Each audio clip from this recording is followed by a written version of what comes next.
స్తోత్రం స్తోత్రం స్తోత్రం స్తోత్రం ప్రభా నీ కొందనములు స్తోత్రములు స్తోత్రములు స్తోత్రములు తండ్రి నైనా ఉదయకాలం మొదలుకొని ఇప్పటివరకు క్షేమంగా సురక్షితంగా ఆనందం ఉంచావు వందనములు స్తోత్రములు. ఈ మధ్యకాల సమయం ఉంది తండ్రి, నీ పాత సన్నిధికి వచ్చాను ప్రభా. ఏంటంటే ప్రభా నైనా చిన్న ఆశ ఉంది ప్రభా నీ కుమారుడి పట్ల నైనా నేరా సందర్భం నాయుడు నా తండ్రులంటూ ప్రభు నీ కుమారుడిని నైనా అభిషేకించండి, లేవనెత్తండి, ముందుకు నడిపించండి. గద్దించి సింహం వల్ల ముందుకొచ్చి భాగ్యం దయచండి ప్రభా. ఎన్ని సాతాన శక్తులైనా బంధించాలని చూస్తే ప్రభా అంచివేమని అడుగుతుంది దేవా. నీకు స్తోత్రాలయ్యా.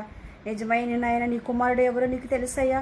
నీ కుమారుడిని నా ప్రభా నైనా అభిషేకించండి ప్రభా. నీ కుమారుడినైనా గద్దించి సింహం వల్లనైనా రేపుడు దినాన్ని నా ప్రభా 10 మందికి నైనా సంతోషకరమైన శుభవార్త దయచండి ప్రభా. ముందుకు నడిపించండి, ఆస్వాదించండి దేవా. రేపు దినాన్ని నా ప్రభా మా లోకానికి నేను మంచి వెలుగు మార్గం దయచేయమని అడుగుతున్నాను తండ్రి. ఇప్పుడు